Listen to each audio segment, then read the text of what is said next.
Yes. So the meeting is being recorded. So yesterday tulifika kwa November 2016.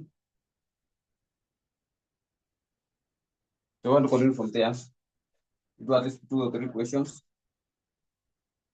Then other questions tutafanya baadaye, tutakuwa tunafanya revision if time will allow. Now let's go to this question. For the question is for November, May 2017. May 2017. May 2017. Sijui mniambie if nikifunga light, is it better ama light iko on?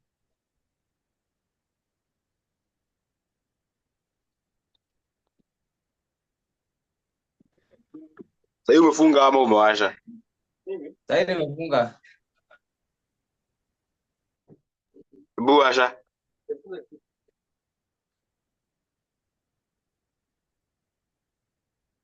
Wacha ikae hivyo.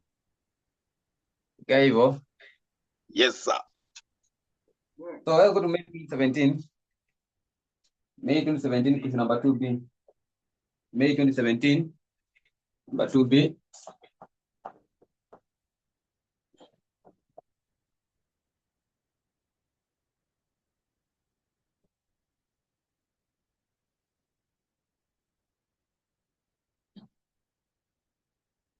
So May 2017, number 2B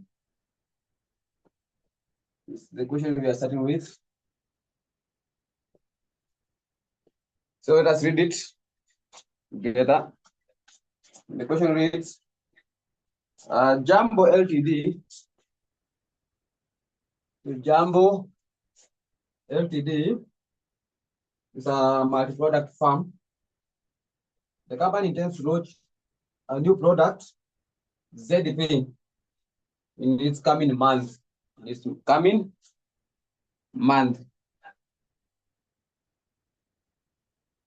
The production will be in batches of 1,000 units through the life of the product. It is expected to achieve 90% learning curve, but the learning will cease at 64th batch. Now, the learning inaishia kwa 64 batch. So 64 batch. But remember one batch iko na 1,000 units. Other relevant data of product ZP is as follows. Expected life, 256,000 units. That is approximately 256 batch. That is approximately 256 batch. But remember kwa Swahili wametuambia that it will end at 64. But information tumepatiwa pale chini ni ya 256. So you have the information hapo. The learning curve for 90% learning curve is negative 0.152 required. The expected profit to be earned from the product over its lifetime. Now, over its lifetime, wanamaanishaje? Over its lifetime, wanamaanisha at 64 batch. Kulingana na pale juu. So the lifetime of that we will produce that ZP pale juu. Production will be batched of 1,000 units throughout the life of the product. It is expected that to achieve 90% learning curve, but the learning curve will cease at 64th batch. So will cease. So that is the useful life. That is what we have been given. Now let us start with number 1, part A, the expected profit. Now for expected profit, you need to take selling price, we minus the cost, so that we can get the selling price. So how do we go about it? So for the 64th batch. Now we shall use the total approach. Remember, total approach Y is equals to A X B plus 1 AX B plus 1 Now our A. What is our A? For the first production, we need to find for the first production. Let's go to the cost statement. Expected life. Do you see the first batch pale kwa statement? Kwenye umepatia expected life chini pale ukienda kwa total labor. Ni ngapi?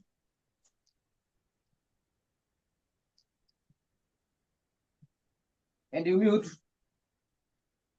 So pale chini unaenda unaangalia we want to see the first batch. So what is the value for the first batch? And remember it is in Kenya shillings. So the paper is for advance May. That is question May 2017 to be. May 2017.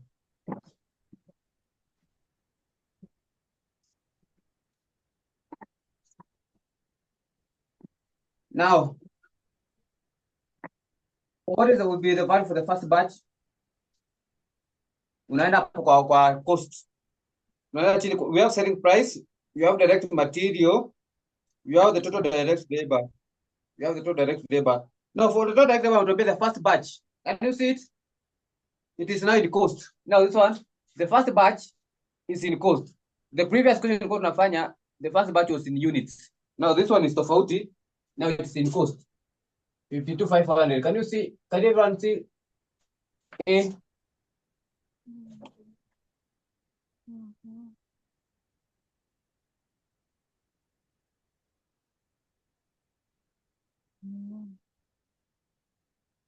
So hapo everyone anaona.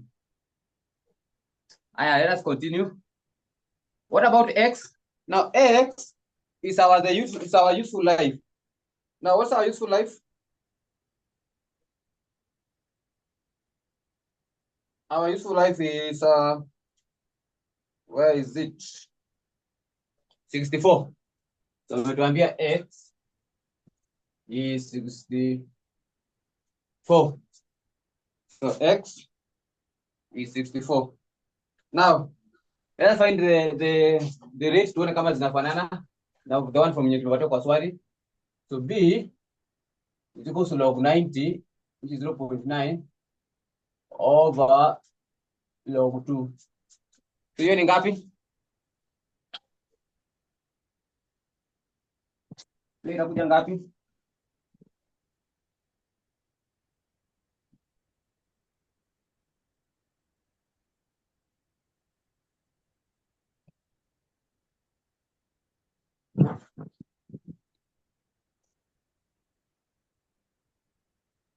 How much?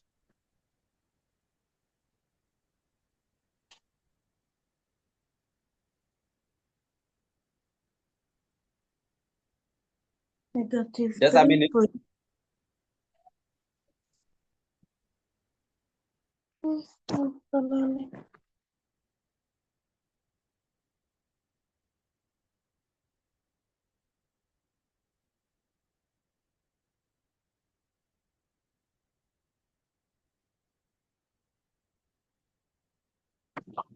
Banana.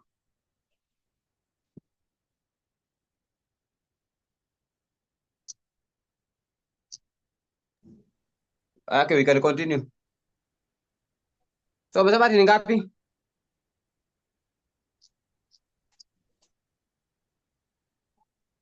Negative 0 point. I think it wametupatia kwa swali.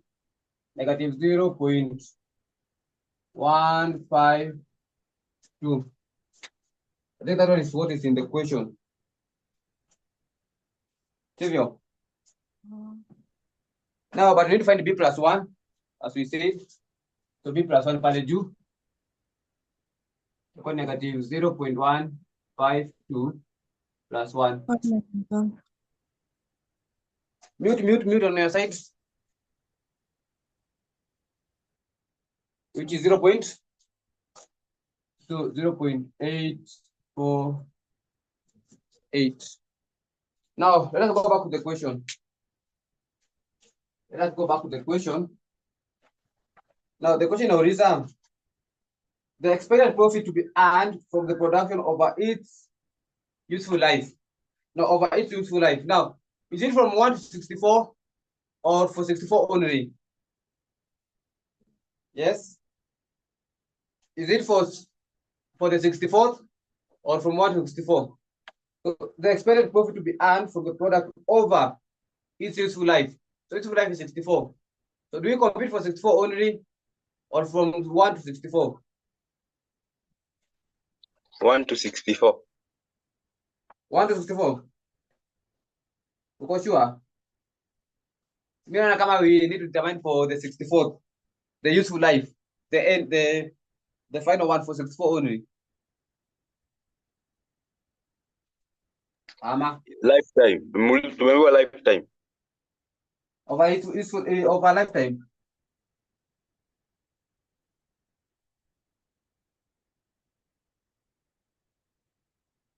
Okay, sawa. Let us see. Now we need with the sales. So this how much is the sales from our question? Let us come up with the income statement.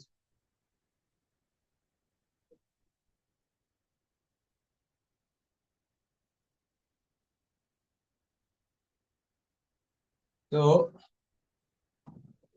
we have the sales from our cost, from our what we have been given. So we need the sales. Then we less cost. Then we less cost. And like I can see we have material cost. Material cost. We also have labor cost. We also have labor cost. We have variable cost. Variable cost. We also have fixed cost. So once we get these items, we can get our profits. Profit. Now let's start with the sales. Now, what is the cost per sale? So cost, how many units do we need for sales? Per Jew. Where is it? How many units do we have? 256.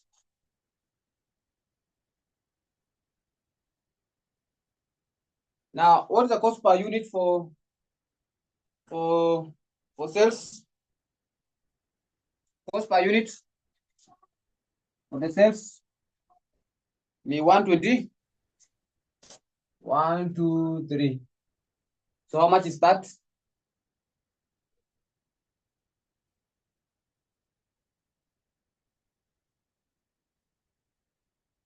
$31,488. 31. 4. 88.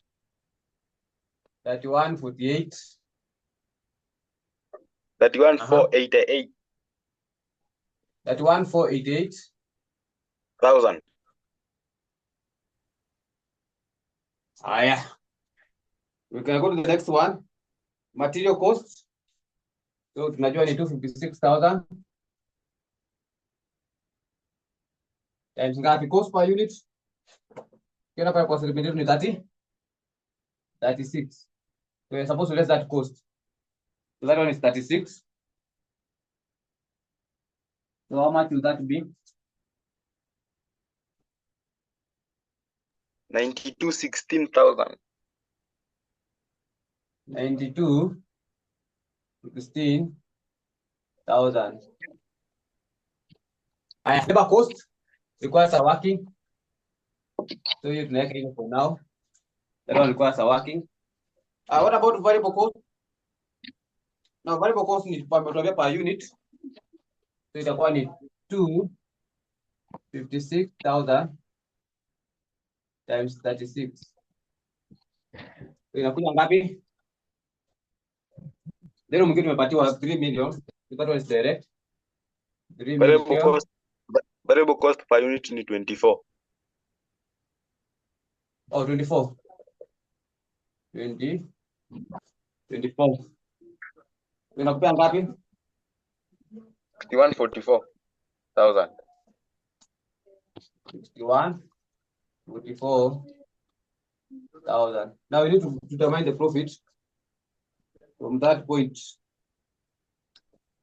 Now, when we determine profit, now our interest now is to find the labor cost. Remember, the labor cost is affected with what? It's affected with the learning curve. So the labor cost is affected with the learning curve. So how do we go about it? According to what we did yesterday. So the one our answer, according to this question. So is it between 1 to 64 or 64 only? That is the issue now.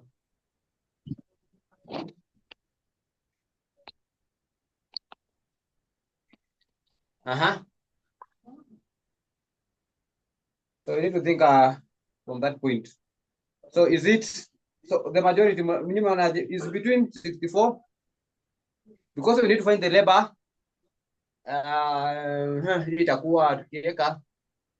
Itakuwa in terms of cost. I think itakuwa in terms of cost, so that ukishapata your cost, you can now multiply with the units or the batches. You can multiply with the units or the batches. Now let us see which one is making sense. Najua pia ukifanya swali you can know which one is making sense and which one is not making sense. Now let us see. Let us start with the 64. So if you want to start with the 64, y is equals to 52,500 times 64. Now raised to 0.848. 0.848. So hii itakuwa ngapi wadau?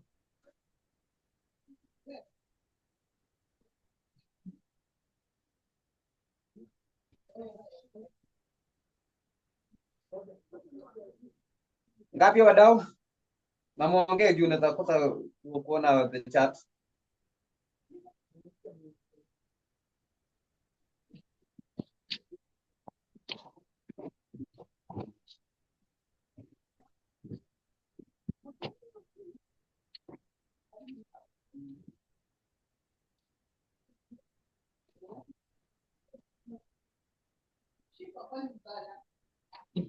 So ngapi yo?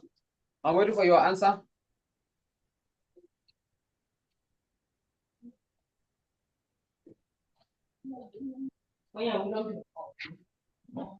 And mute.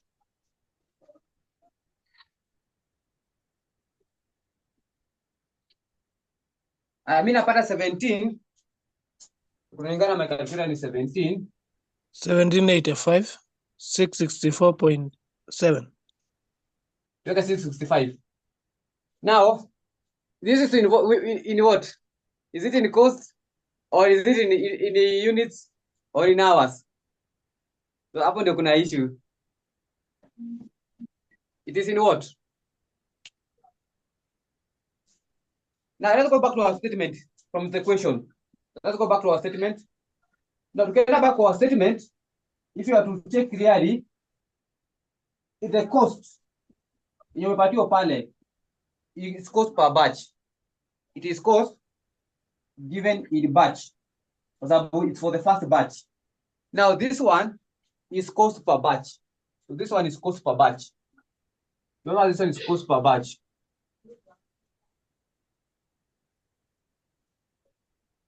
Remember that one is cost per batch. Now, this one is for the 64th. This one is for the 64th. Now, what we need to do so that we can get cost per batch. So this is cost per batch for the 64th. For the 64th. Now, what we need to do, we need to determine for one batch. So how one batch itakuwa pesa ngapi? Let me show you. Y is equal to 52,500 times 64. Because this figure is too big. We weka hapa.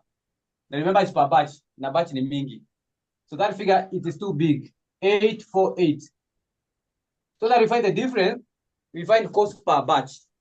So one batch ni pesa ngapi? So that we can estimate how many batches do we have Kwa hiyo swali yetu, we had some batch there. So 52,500 times 64 raised to 0.848, which is 17.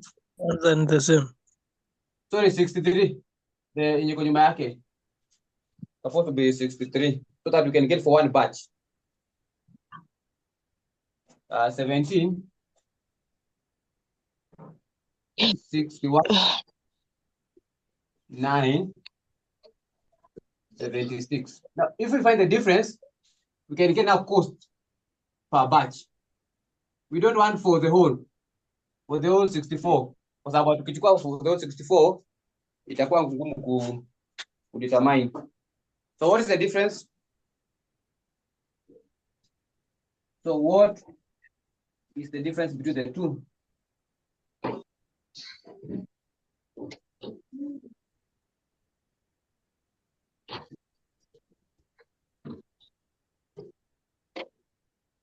Ngapi? 1785, 665, 1785.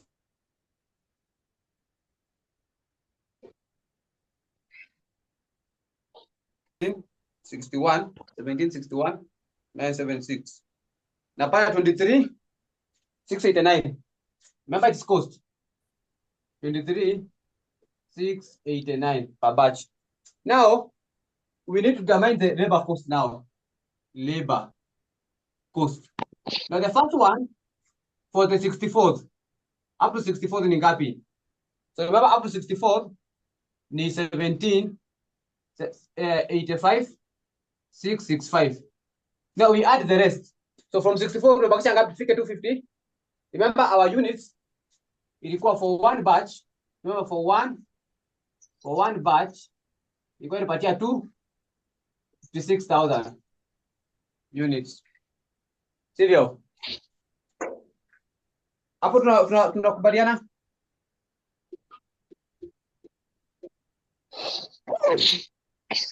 Yes. Sana. But remember, how many units did you have? Tulikuwa na 1,000 units. So how many batches do you have in total? So how many batches do you have in total? 56. Eh? How many batches do 64. you have in total? Two?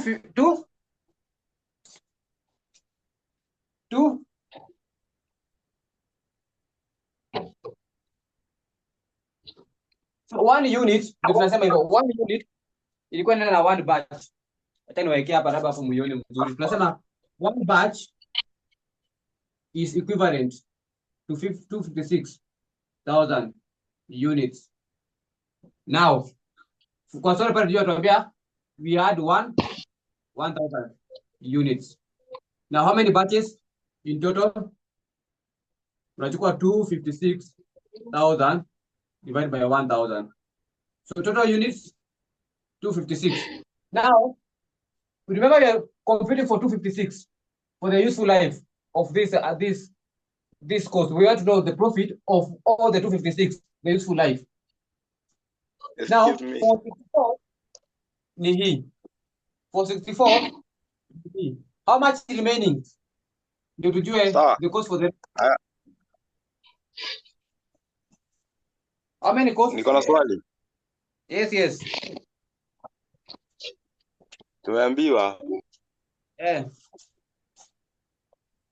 production will be in batches of 1,000 units throughout the life of the product. So one batch is equals to 1,000 units. One batch? Oh, yeah. Equals to 1,000 units. One batch? 1,000. What about? Oh, inafaa iwe hivyo, yes. So ni hivyo, yes.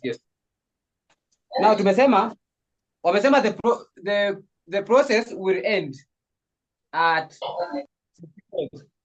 but pale chini wanatuambia wametupatia the information for 256. Now for us to determine the profit, we shall use the one for 256 because that one ina contain the first batch, sivyo? Kwa sababu the 256,000 units ndio mtuambia the first batch is 52,500. So kumaanisha we shall determine the labor up to 64 yenye tumebado pale juu, of which unajua ndio hii hapa, the cost up to 64. Hii ni total cost for the whole batch.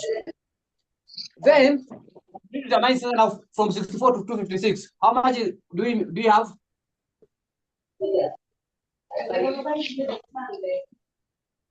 How many batch are we remaining with? Mute.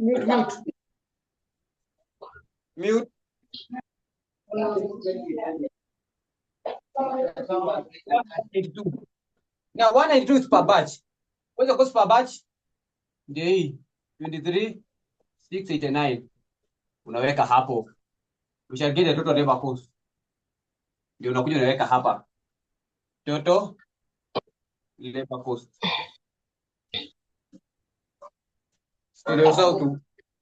So tumecompute they are all the 256. So tumecompute yote ya the 256.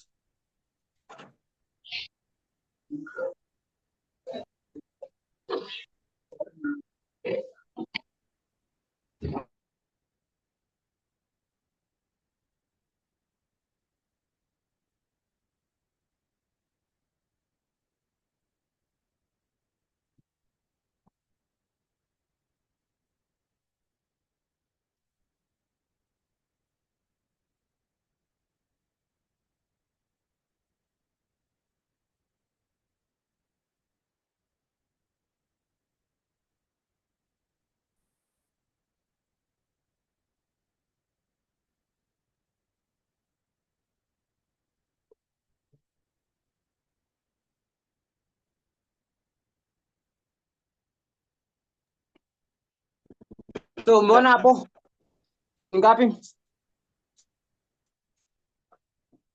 So 192 times 23,689. 23,689. That is around 4,548,288. Then add the other one, 17,85,665. So equals to 6,333,953. Now that is the cost.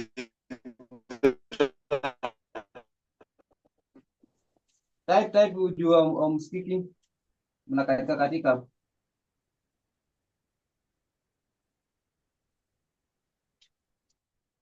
So that one is 63. Mbona kwa hiyo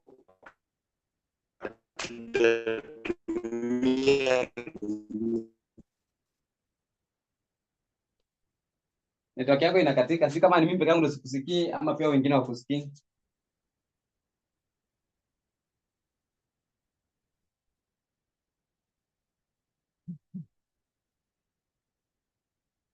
Hebu jaribu kuongea tena.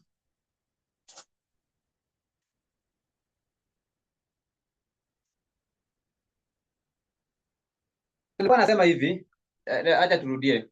Tulisema the first thing upatiwe swali, you need to determine the first batch. Now the first batch tomorrow iko in terms of cost. So first batch is A, which is 52,500. Then X is 64 up to the point of cessation wametupatia.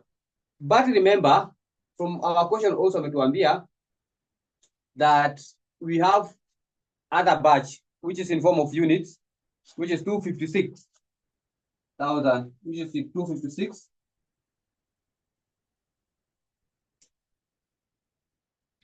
Nauliza mbona tutumie the concept ya interval. Now what if we use that concept? Itakupatia the same answer. You can try on your side also to use the concept of interval. But remember, this one is in form of cost. So remember, this one is already in form of cost. That's why sijatumia hiyo. Sababu iko in units. This already this figure iko in cost. So this one will be more easier compared to that one. So this one is direct. Now, what if you use that one? Have you tried and see the answer? You can try at your own time to use the interval and see if you shall get the same answer. So you can try at your own time. But the important thing now here is to find A and the X. And maybe to find this B plus 1. So the rest, we are determined for 256 units. So the rest, we are determined for 256. So I got 256 times 0. 256 times 0. Now, the only issue upon the labor. Now, with labor, we need to determine first for the first 64. Once we get for the first 64, then you can find the remaining in terms of a batch. So tunaanza determine for the first 64, and ndio hii hapa. This is the total cost for the first 64. Then once you get that one, we can find for the remaining between 256 and between from 64 going up to 256 because we need for the whole 256. So nilifanya 64 kwanza nikapata, then from 64 to 256 the difference ni cost per unit, which tunapata aje? The difference between the 64 and the 63 inakupatia direct. I think that one is fine. Any question?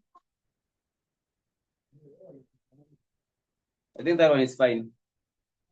I think we don't have any question from that point. So we are interested first with 64. Then from 64, the rest now. Now, what you need to know, so any unit from 64, kwenda mbele, it will be constant. The cost per unit should be constant. So you know, ukumbuke. That's why hatuchukua pia total at 256 times tunachukua hivi 52,500 times 256 is 0.48. Hatutachukua hivi direct because ndio tupate 256, hatutachukua hivi kwa sababu for the first 64 it might not be constant, but from 64 kwenda mbele, so any unit from 64 to 256, then the cost per unit is assumed to be constant. So that's why nimeifanya hivyo. So in most cases ukiona swali kama hiyo unaanzia na yenye umepatiwa kwanza, then the rest una determine baadaye. Then that one will be fine. That one will be okay. Tayari kwa tunaanza sitting. Tukisema tutafanya swali at least 2 3.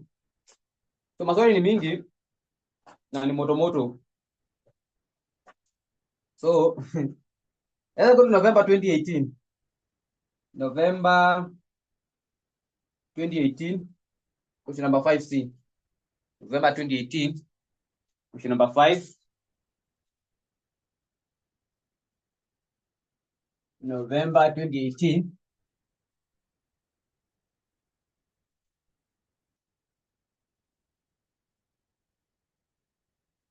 So November 2018. But in an exam, kama hauelewi, make sure you remember the formulas. So you just input ukisonga, so you don't waste time. So November 2018, 5C. November 2018, question number 5C. November 2018, question number 5C. Let me read it.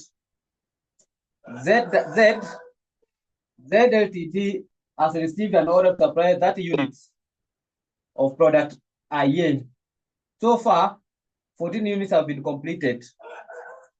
The first unit requires 40 direct labor hours, and a total of 240 direct labor hours has been recorded for 14 units. Additional information.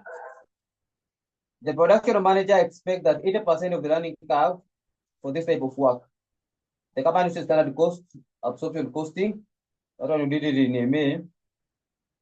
The following attributes to the center in which the product IA is manufactured are as follows. Now we have the direct material cost per unit, labor per hour, variable cost also per hour, fixed cost, you have been given in total for the 4 weeks.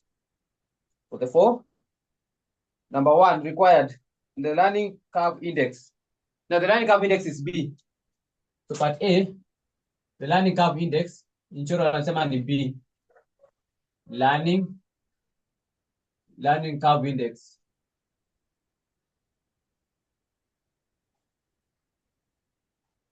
So log, so log what? Log 80, 0.8 over log 2. So that's the index. Nimetuambia part A. That one was direct. So napata negative 0.322. Negative 0.322, if I'm not wrong. Napata hivyo?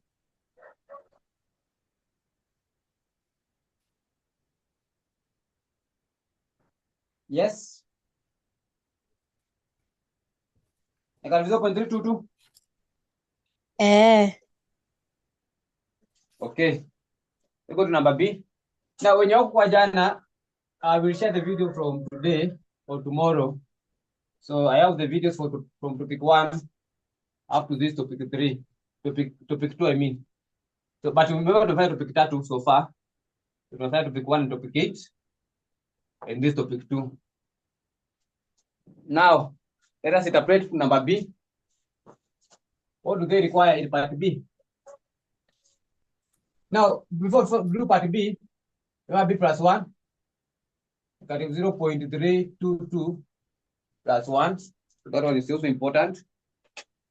So negative 0.322 plus 1, which is 0.678. 0.678. Now that is the learning curve index or the learning curve coefficient. The learning curve index or the learning curve coefficient. Number B. Now, actually nimenotice yes, alikuwa tunafanya hatujafanya part B. Sivyo? Hatujafanya part B.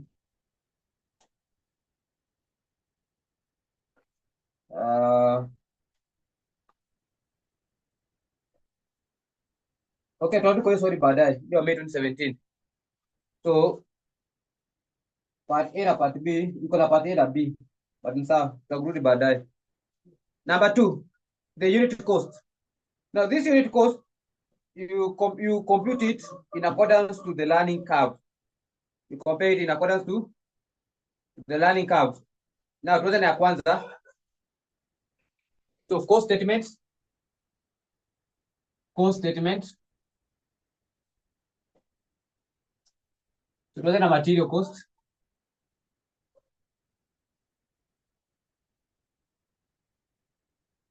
Now material cost is direct. Now how many units are we supposed to produce in this question? The order. Order ni ngapi? How many orders amepatiwa? 30. So ni 30 times cost per unit.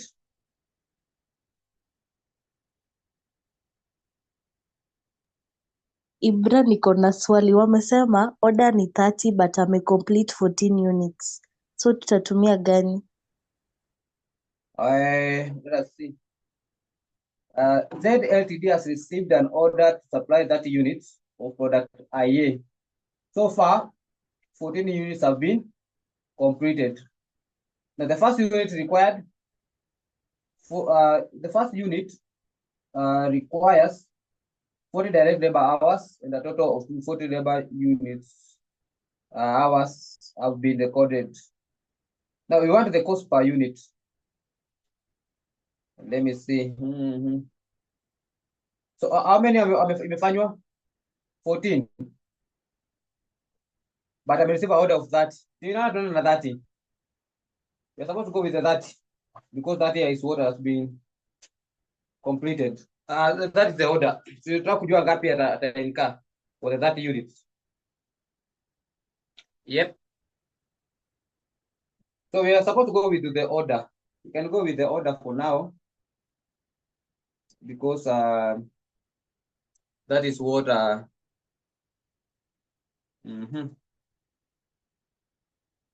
Now cost per order kwani ni ngapi pale chini? Ni 30. So we go with the first order which is ni 30 pale juu. Mnaonaje? You can also give your ideas. You can also give your ideas. Ndio tuonge pamoja. Or what is our x? Before tufanye swali. So we need to find a and x. Already we have b plus 1 hapo. So a ni ngapi? So a, the first unit. The first unit. Let us see. The first unit. So the first unit required is 40 direct labor hours. So 40 hours, sivyo? So A ni 40 hours. What about X? Our X in 30. So 30 units. So I have to supply the 30. The 30 units. Now let's go to our question now. Anatuambia pale chini we determine to make 30 units. So what is the cost per unit? So cost per unit ni 30. 30 units. We multiply with cost per unit, which is 30. So cost per unit ni ngapi from your side? Ama mimi yangu ndio fake. Aya, labor cost. Labor cost. For now, the labor cost tunaiwacha hivyo. Requires working. This one requires working. Naachana nayo. The next one, we have the variable overhead.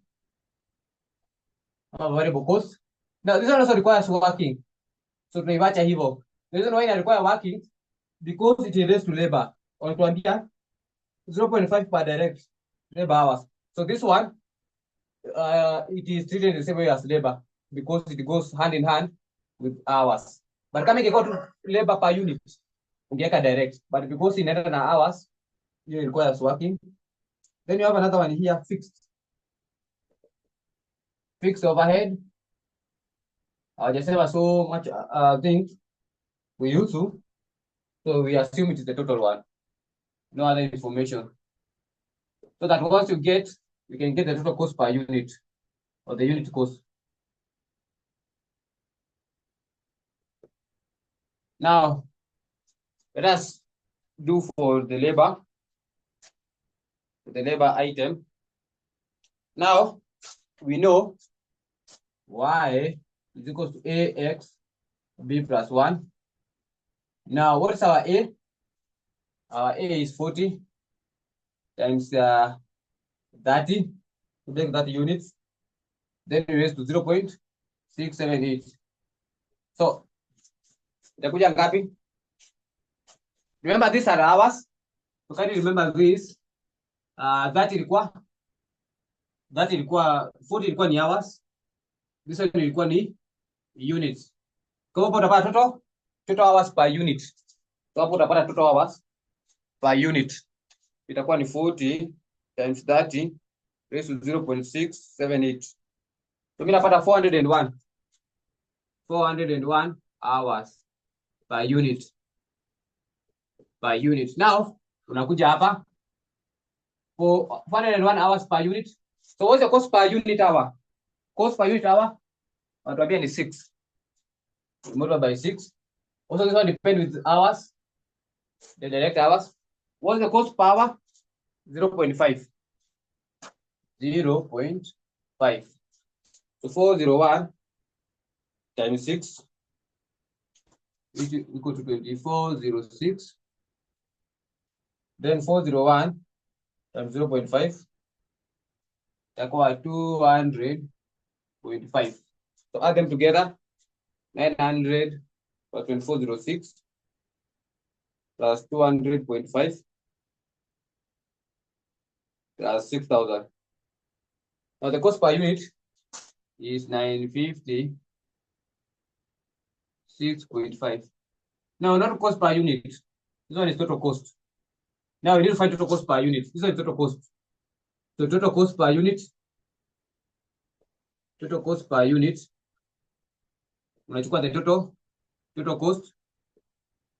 So in total cost, how many units? The 30. So the units is 30. So divided by 30. So it is Kenya shillings per unit 316.89 per unit. Iko sawa?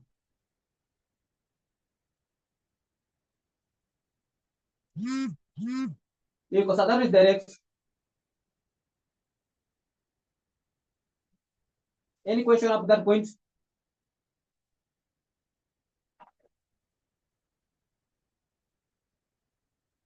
Any question?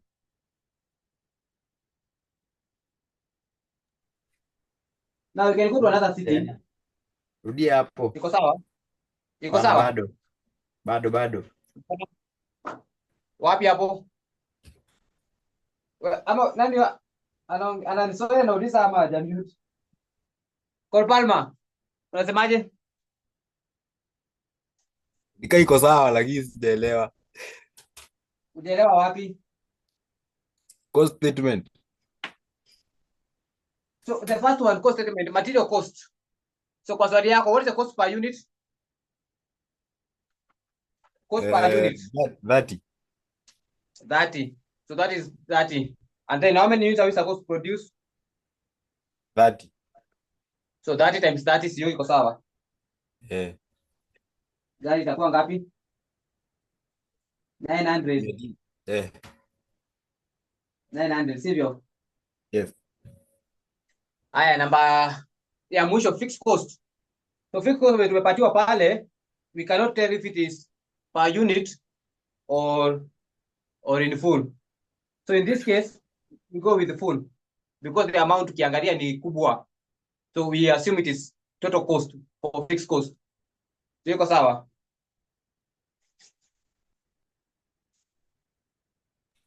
Iko sawa. Now, our interest now, it is labor cost and variable cost. Now, if you check the two, they are all in form of hours. So kama zote ziko in form of hours, the learning curve shall affect it. So because those are in form of labor hours.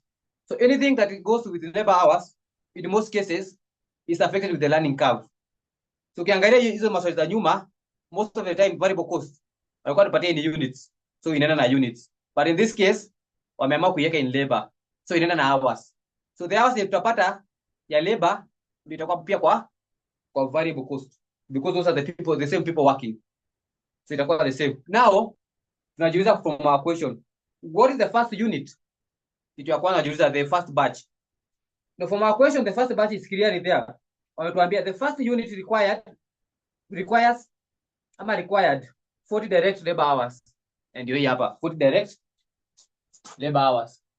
So the first unit required 40 direct labor hours. Now, yeah. What about X?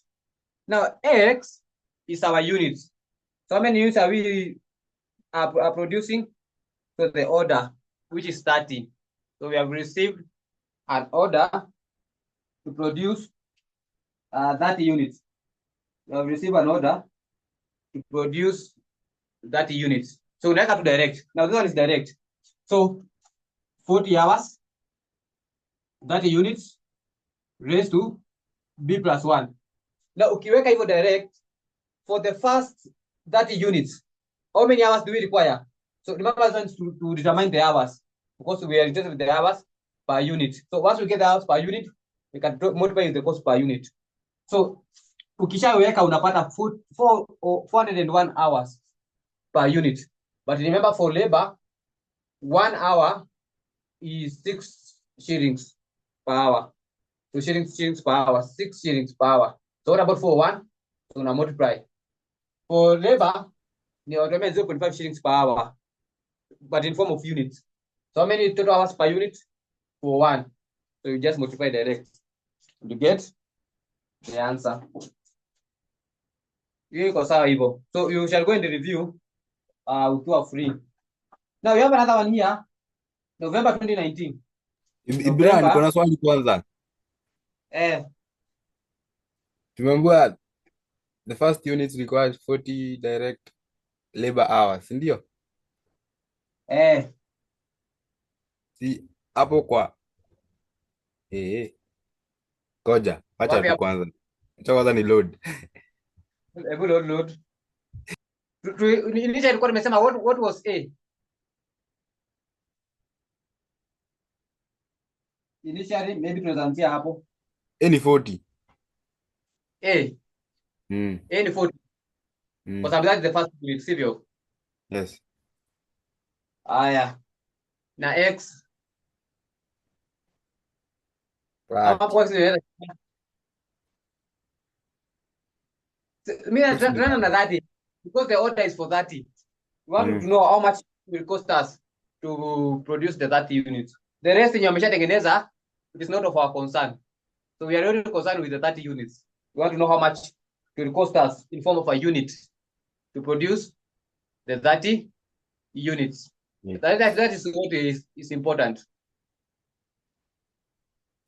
And remember, this one is 401 per unit. For 30 units. Sivyo? So 401 hours per unit. But that will represent for how many units? The 30.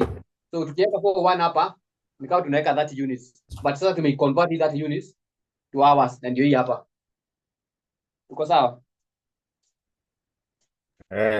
Sawa. So make sure you do a lot of questions. Hapa asili ni kufanya tu maswali mingi. Maswali mingi zinakujanga tofauti. Now November 2019, question number 3A. November 2019, question number 3A. November 2019, question number 3A.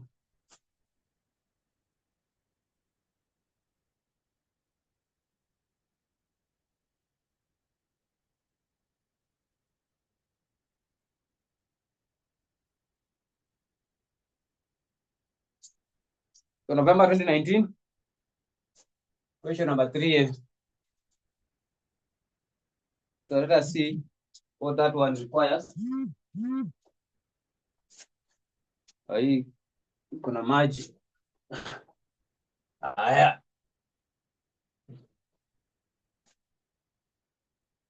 So hapa siri ni kufanya maswali mingi as you can. Otherwise,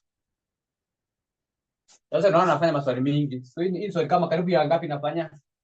Karibu ya 7. Na bado tutafanya zingine mingi. Sababu zingine ziko in other topic. So hii swali najua imeapia mara mingi. So zingine nawacha kwa sababu ziko the application in another topic. So we need to do those topics. So tulifanya hizo topic tutakuwa tunafanya tena hizo maswali. So bado hatujamalizana nazo. So ziko mingi. Now let's see this one, November 2019, question 3A.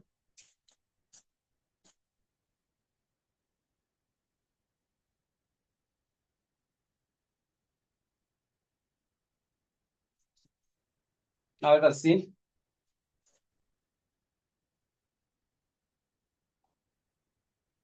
Now, the question reads, wapi? Okay.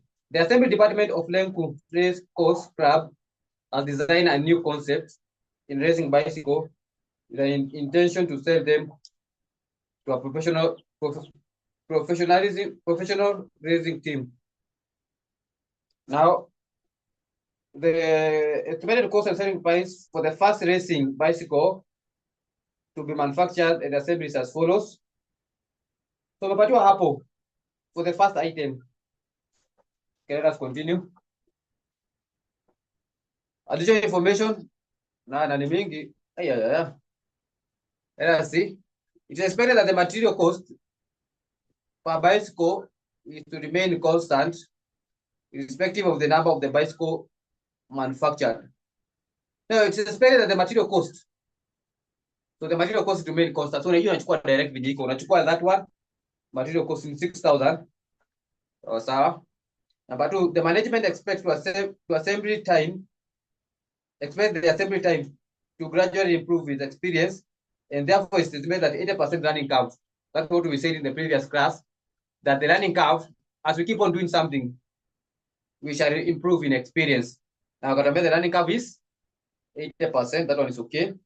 Number three, the racing team has approached the club assembly department and made the following inquiries on the following quotation. Number one, the price of the bicycle if the team purchased the first bicycle assembly and immediately places an order for the second bicycle. Number two, so that is number one. That is tutafanya ya kwanza hiyo. Pia tufanye ya pili, the average price, average, now that we use the average price of the third and the fourth bicycle if the team waits until the first bicycle are sold to another team. Then tutafanya pia tatu, the price per bicycle if the team places an order for the first 8 to be assembled. Now, required, evaluate the price quotation of each of the following inquiries. Let us start with the inquiry number one. Inquiry number one. So before we do inquiry number one, let us just come up with our information. AX. So we need to come up with this information first, even before we go to the inquiries. Na hapa tunasaidiana watu wangu. So mkuu ready kunisaidia.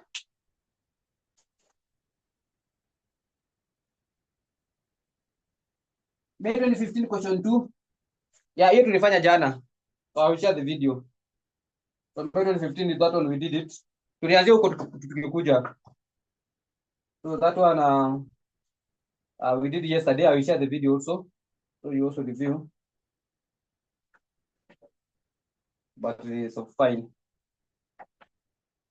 So that one we did yesterday, I think. Yeah. Now, rather than the first quotation. Now, before we do the first quotation,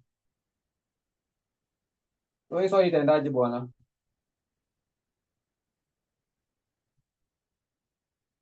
Now let's start by determining first the B, at least up to put to max.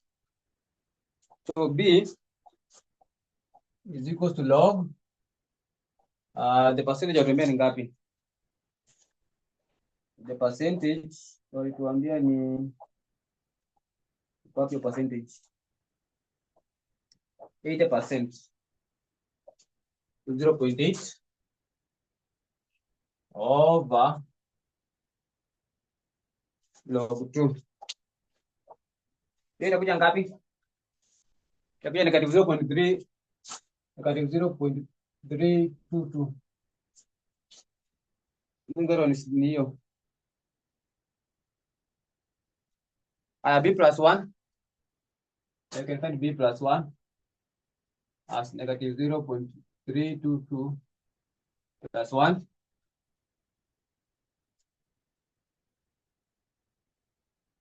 .678.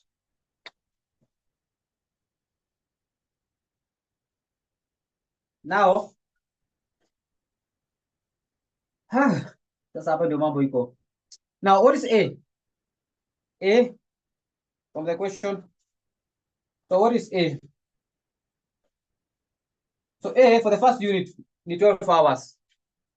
Sivyo? So mtaambia pale kwa hiyo statement. That statement represent for 12 hours. It represent for 12 hours. Now the question is what will be our X? So the first inquiry requires for how many units? The first inquiry from this question, the price of the bicycle if the team purchases the first bicycle and assemble and immediately place an order for the second. So itakuwaje? Itakuwaje hapo? So ana make an order for the first one, then ana make an order ama mimi ndio sielewi hii swali. And he made place an order for the second bicycle. So how much is that? For the first bicycle? So for the first bicycle, what is it? For the second bicycle, let me see. The price for the for immediate price for one, then immediate price another for the second bicycle. Now, what is your thinking? Is it for the second? Is it what I'm being? Is it y for the is equal to the second? Is it that way? From your idea?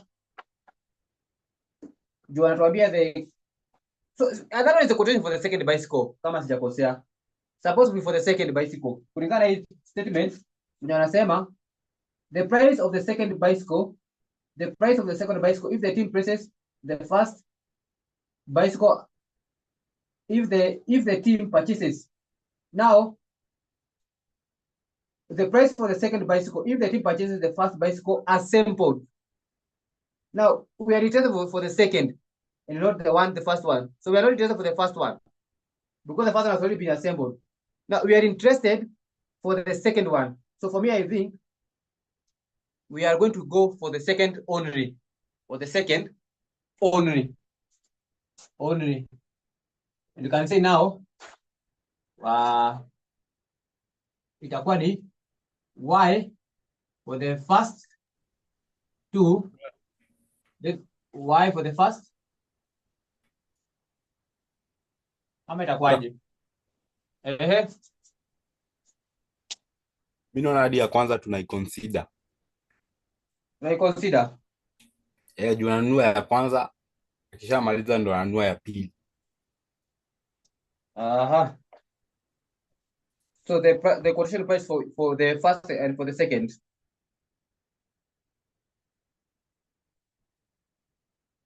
Okay, let us see.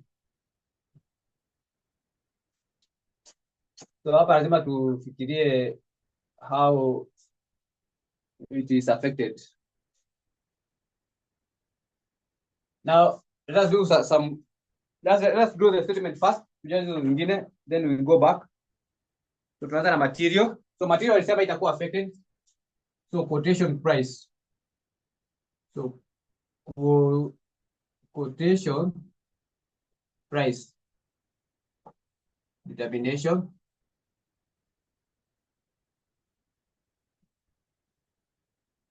So alisema material, it will remain unaffected.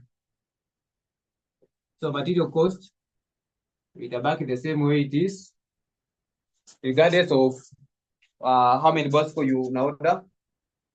Now for assembly, because it relates to hours, that one it will be affected.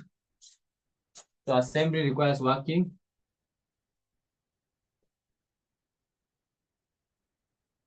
Then you have another cost there, which is manufacturing overhead. That one is direct. So manufacturing will remain on 50% of the labor. So we need that labor. Once we get the labor, we can get that one. Profit markup, we can assume lazima to calculate your profit markup tujue ni ngapi. So we need to calculate the profit markup tujue how many percent. Profit markup, this one we can calculate it. We shall calculate it later. So after profit, you can get the quotation price. How much the selling price? Quotation price or the selling price. Other people can call it selling price. Now, tuanze na markup. The markup ni haraka. Now from the question, remember for you to get profit, this markup. So remember, for you to get markup, profit markup, unachukua your profit, unataka and divide with total cost. You're supposed to divide it with the total cost times 100. Total cost times 100. So from the question, let us see. What is our profit markup? Our total is 6 million. So 6 million total cost. The total cost from the question, so you add them together. So we have 6 million plus 3600 plus 5400. About 15,000. So get dotted. So 6 million plus 36 plus 5.4. 15 million times 100. So what is our 16 divided by 15 times 100? So 40%. Now hapa tunaweka hiyo 40% of the total cost, which you need to find. Ukishapata hizo zote, then we shall get. Now kibarua ni kufind that figure for assembly. So kibarua ni kufind that figure for assembly. Now let's go back to our swali. So the cost per hour is 300. So the cost per hour is 300. So how many hours? We need it. So let's determine that hours for determining the bicycle. Now those hours, so it wasn't a y. Y is equal to 12 hours. Bicycle, doesn't have two bicycles, 0.678. Itakuja ngapi? How many hours per bicycle? So 12 times 2 raised to 0.678. So we have 19 hours. So, but remember, remember this one is for the, so this one is 19.2 hours. But remember, it's for both, for the two bicycle. So remember, in for the two bicycle, 1 and 2. Now, umesemaje hapa?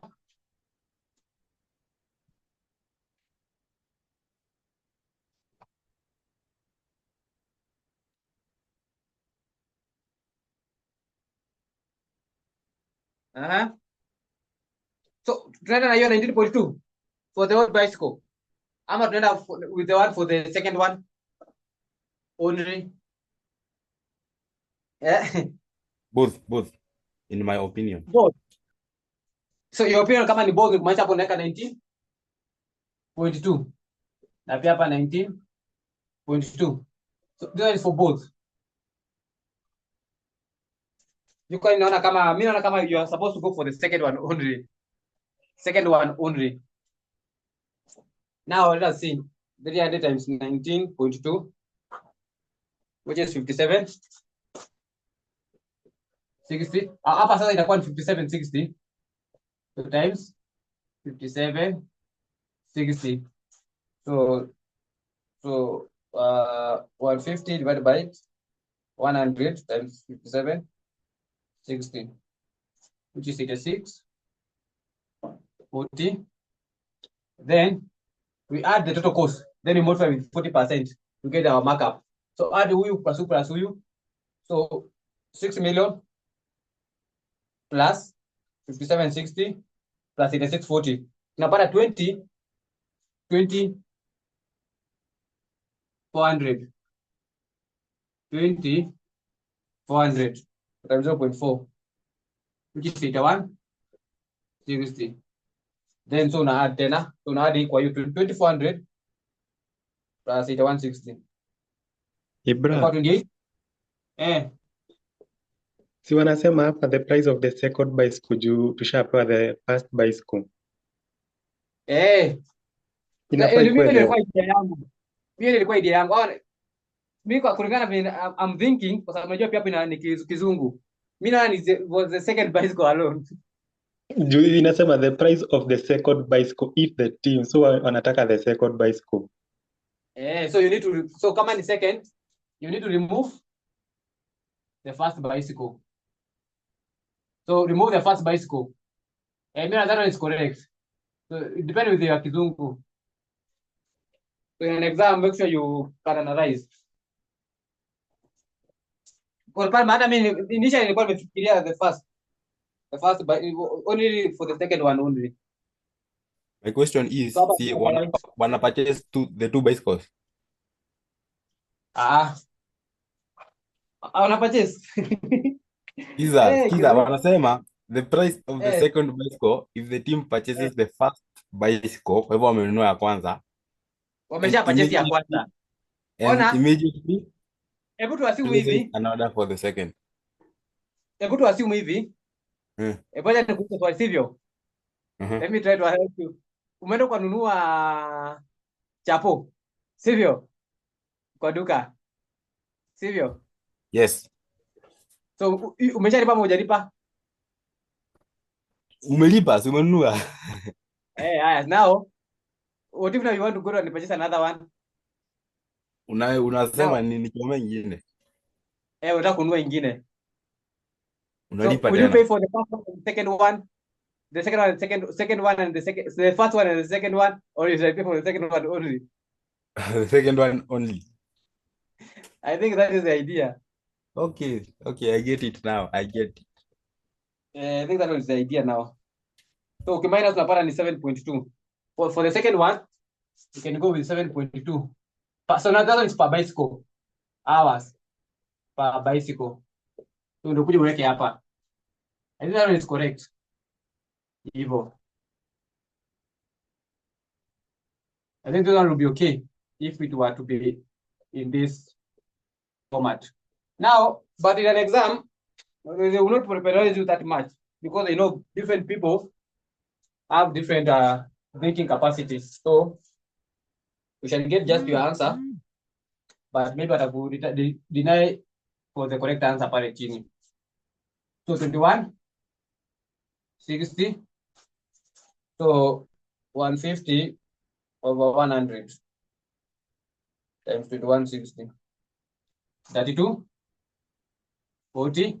So we add them. So 6,000 plus 2160 plus 32, 40. Then you multiply with 11,400.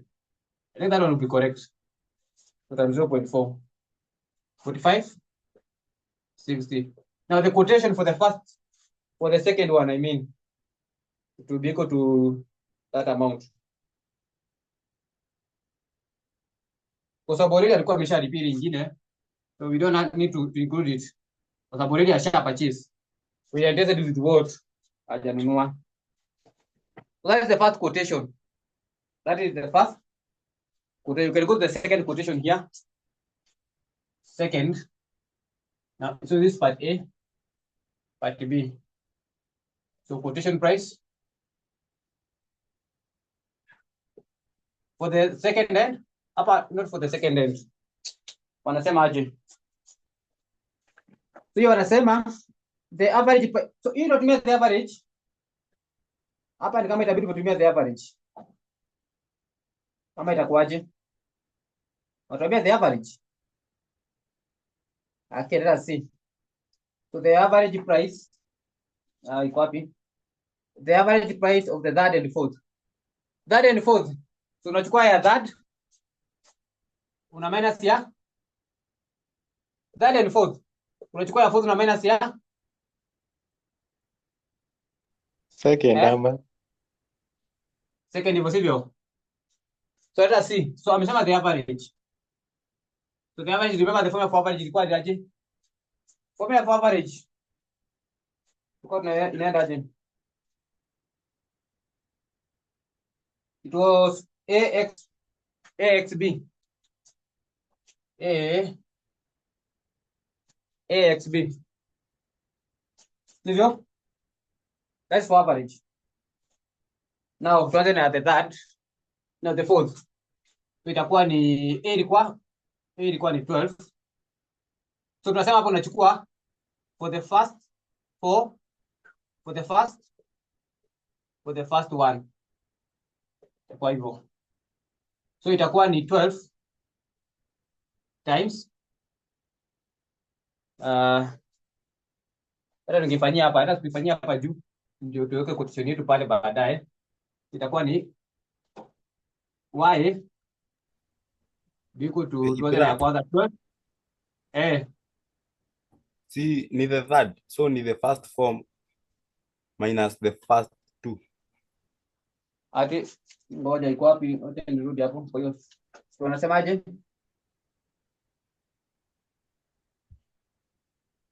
The average price for the third and for the bicycle, if the team awaits for the first two bicycles are sold for the first two. Si mimi iko sawa ama si ni for na ngoja taturudi hapo. Oh, ni two. Ngoja third. Iko sawa. Ni fourth na second. Ama what do you think? The average price for the third and the fourth. If the team awaits for the first two ndio ina form the third. Kwa hiyo inamkomesha yenye kujuma ya 2 ya 3. Si ni 2. Mimi niko sawa 4 and second. Okay, your idea before tuendelee. You're good to borrow from your idea. Si ni kama tunafanya between 4 and 3. 4 and 3. So tunachukua first 4 minus first 2 ama first 2. Oh, hapa first 2. First 2 hivyo. Hapo. Oh, not 1. Yes. First 2. Because it's supposed to be first, not first 1. First 2. Sivyo? Now the 12 times 4. Now the average. Atuambia the average price. Do we use the average equation or the total equation? I think we shall use the average. So in the B yetu ni ngapi? Negative. Na sisi kama acha tuone. Let us see. Ikitupatia negative, then kumaanisha we are not supposed to use this equation. Aya, minus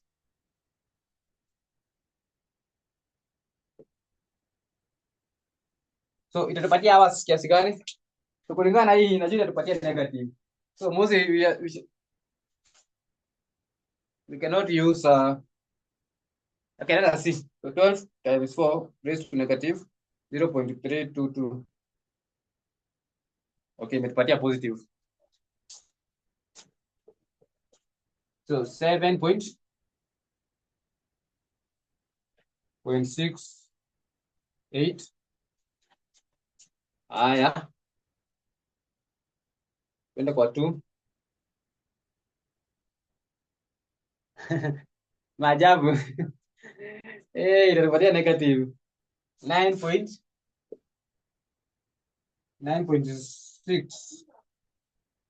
Now, is that one possible? So is it possible to use the average time to find the cost? Is it possible? According to that one, can we have negative hours? Or is it in hours? In hours is all. Can you have negative hours per bicycle? Unasema tu pap. Bicycle inatokea. Possible? we cannot have negative. So the only way we use the total equation. So in that case, we cannot use the average. So we use the total. That comes to be the word average. That one is to confuse people. So we use the average. We use the total. We use the total. After this figure to make a hapo. So I use the total. So that is the only way. So y will be equal to 12 times 4, 0.678 minus 12. We said 2, 0.678. Now how much? That would be itakuwa ni 12 times 4 raised to 0.678 minus 12 times 2 raised to 0.678. So we have 11 hours, 11.52. So you get it, 11.52 hours. 11.52 hours. Yes. 11.52. Mnapata hivyo? So I hope that is the one you are getting. So material cost will not be affected. Tunaweka vinyiko. Material cost, they said it will never be affected. That will remain the same. Assembly. Now assembly, we know it is 300 per hour. How many hours? So 11.52. Kwa hiyo ni ngapi? Tutasema 300 times 11.52. 34. 34, 56. Manufacturing. Manufacturing. It will be 150%. Multiplied by 34, 56.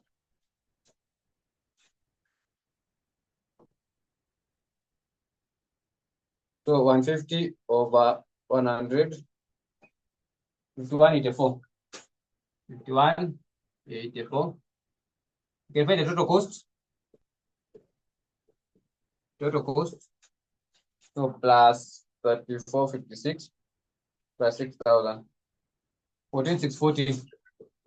14,640. Then we add our profit markup. Profit markup, na tunajua ni ngapi? Is 40%. We had computed it of the cost 14,640 so that we can get our quotation price.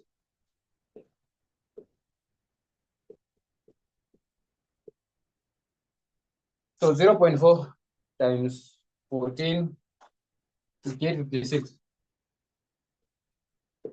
But we can add 14, it's 40, 20,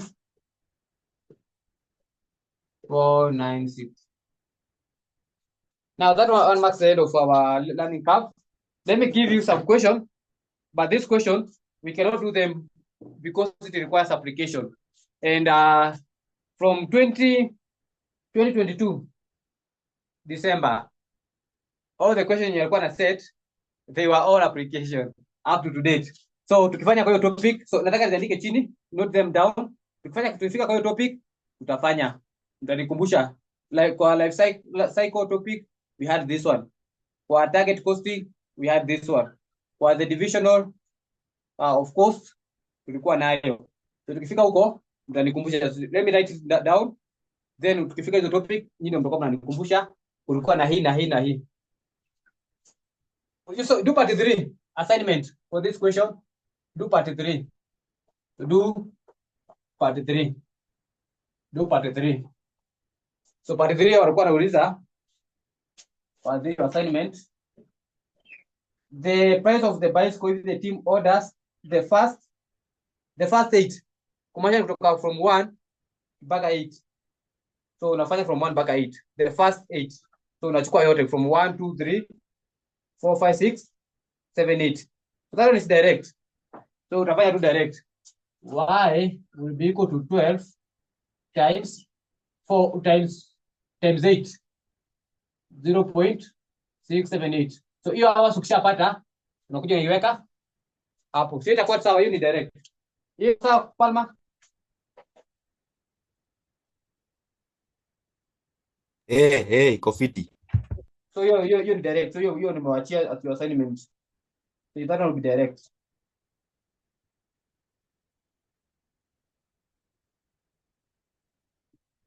Aha.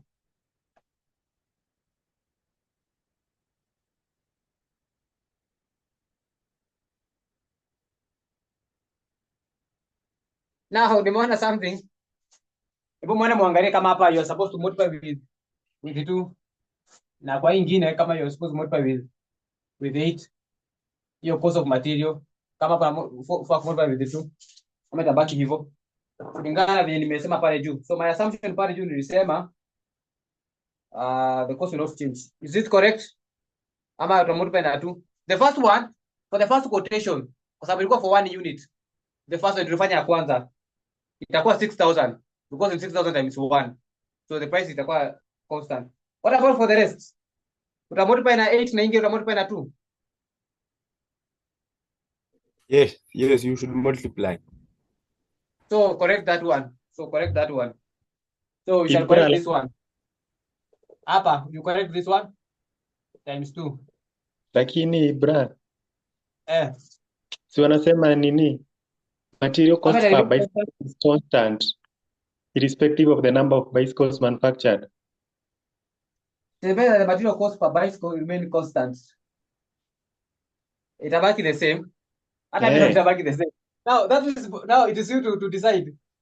Ujue kama ni constant ama constant, itabaki constant as the price per unit and constant as the price per bicycle for the whole bicycle. Wanasema I think inamaanisha if you produce two bicycles, the cost ya kuproduce one bicycle haita change, itabaki kukuwa 6000.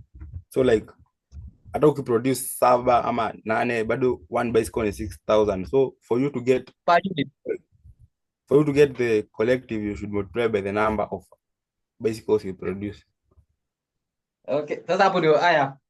Sasa hapo mimi kizo yangu imefikia hapo. So it is expected that the material cost per bicycle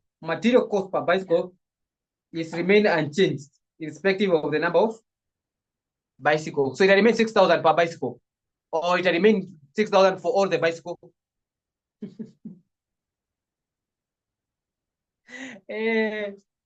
Per bicycle. So wamesema hapo material cost per bicycle to remain constant. So it's supposed to be 6000 times 2. Yes, sir. In my opinion, that is.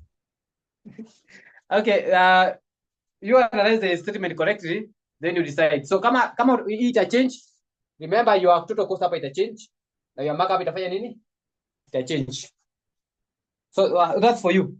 So you analyze it very well, but mimi naona kulingana vile nimesoma tena, vile nilikuwa nimeanalyze initially is not the same way. I think it's supposed to be per bicycle.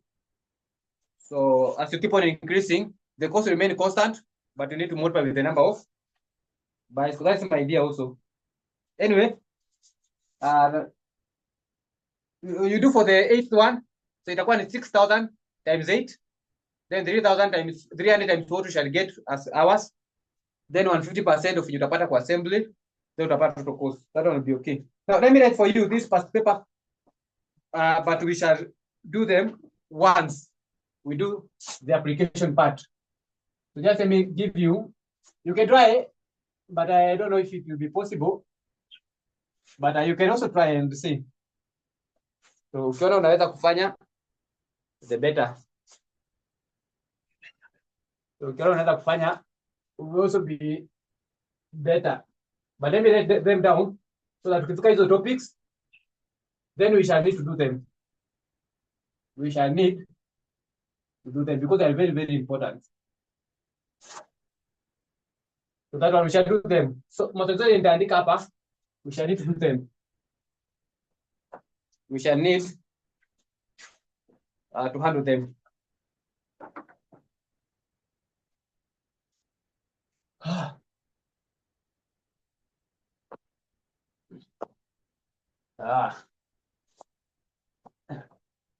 Hii pen ya black inachafua ink sana.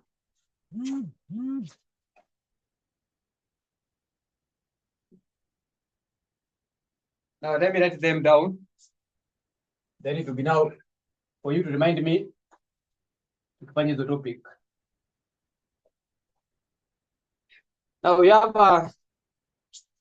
maliza maswali za applications ndio sometimes nasumbuanga watu. Sisi application zinakuanga rahisi. So ukikutana na swali yenye si application, the better. So for us this is application, now the better.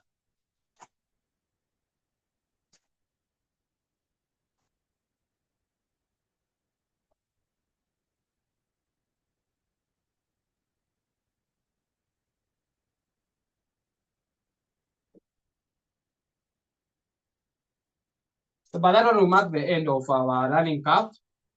Most of the learning curve questions we shall do in other topic.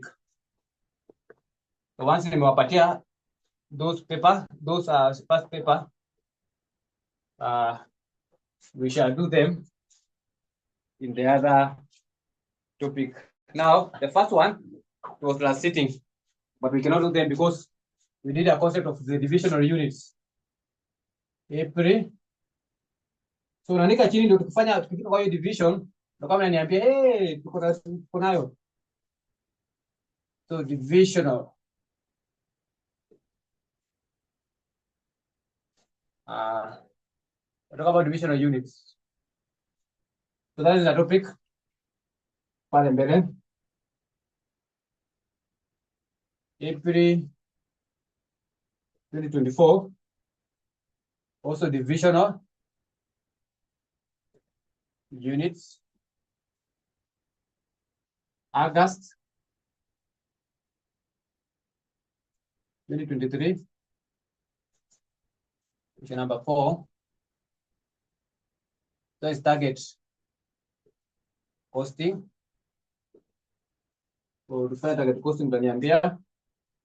Then April 2024. No, April 2023.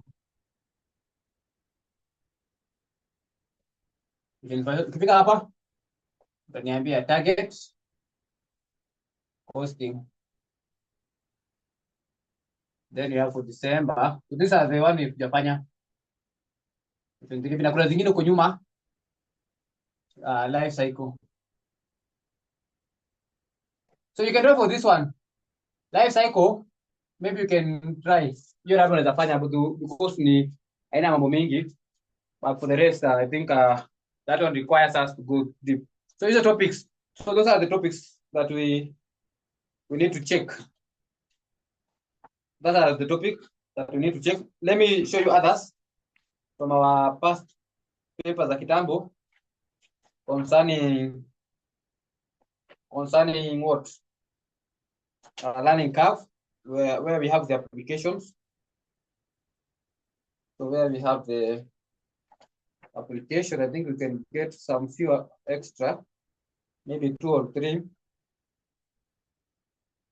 So that at least you know what awaits. It's good to know what is awaiting, so that wajipanga mapema. Yes. Now this question sitting November 2020. Hiyo tujafanya pia. November 2020. Question number 5. This one is concerning. This topic is budget and variance. So for me hapa budget and budgetary iko combined in advance. So unafanya pamoja. So si kama intermediate budget ilikuwa kando, variance kando. So hapa it's a combined topic. So that one iko hapo. So you need to give the background of that. Also, September 2021. September 2021. The question is question number 4C. 4C, still budget, budgetary, and variance. And variance.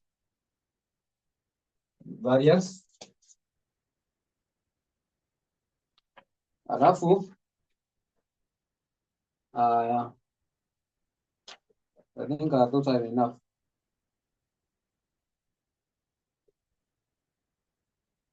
I think you have done our part. The rest we shall do it in another part. So once we get to that part, I think we'll be okay to do it from that part. Kama kuna ingine najaribu kuangalia nini kama nitapata kwa topic ya nini performance measurement, because we have also the topic for performance measurement which can be also related to this. but I think hakuna. So hizo ndio commonly. So kwa hizo ndio commonly tested. Those are the commonly tested na kwa life cycle. So for life cycle pH is very common. But once you get the idea of life cycle, target costing, na the divisional, then I think those questions will be easier. So once we introduce those topics and how it is done, I think itakuwa sawa. Now, that marks the end of the learning curve. There's nothing we can add. There is nothing we can add. Okay. All the time. So we are supposed to finish that.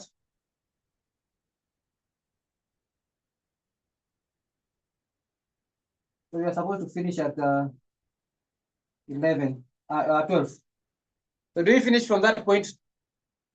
How about 20?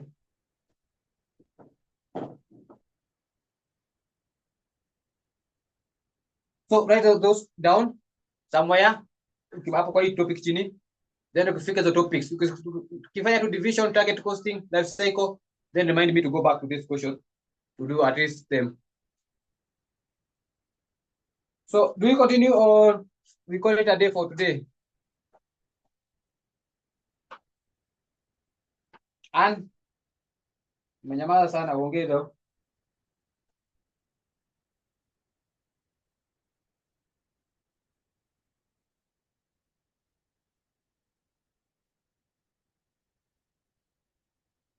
So kama waongeni kumaanisha they want us to continue. I'll be very glad to continue.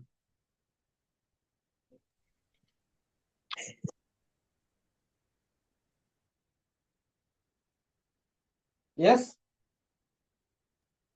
We call it a day. Oh. That's how we shall start from this topic 4. Topic 4. Topic 4, I think from topic 4, we shall talk about target costing in the life cycle. The topic 4 is our next topic. So you need to price decision.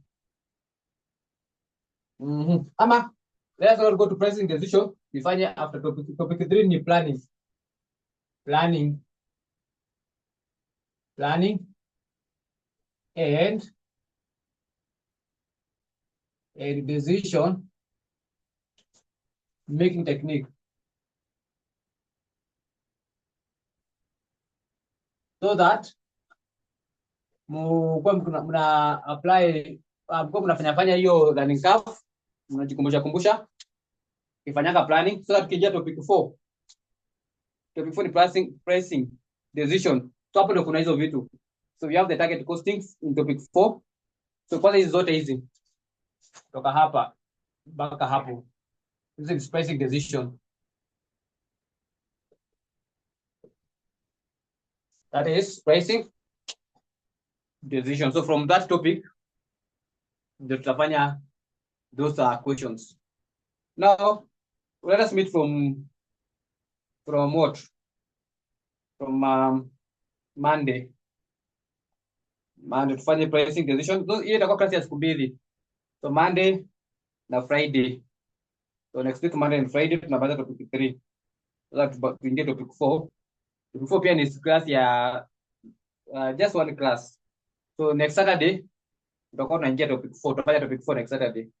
So next Saturday tutafanya topic 4. So tubaki topic ngapi? 3. Now for now, we call it a day. We meet from Monday. Today we shall have Advanced FM. Jioni. Nita communicate kama itakuwa ama tutaipush kesho. But I will tell you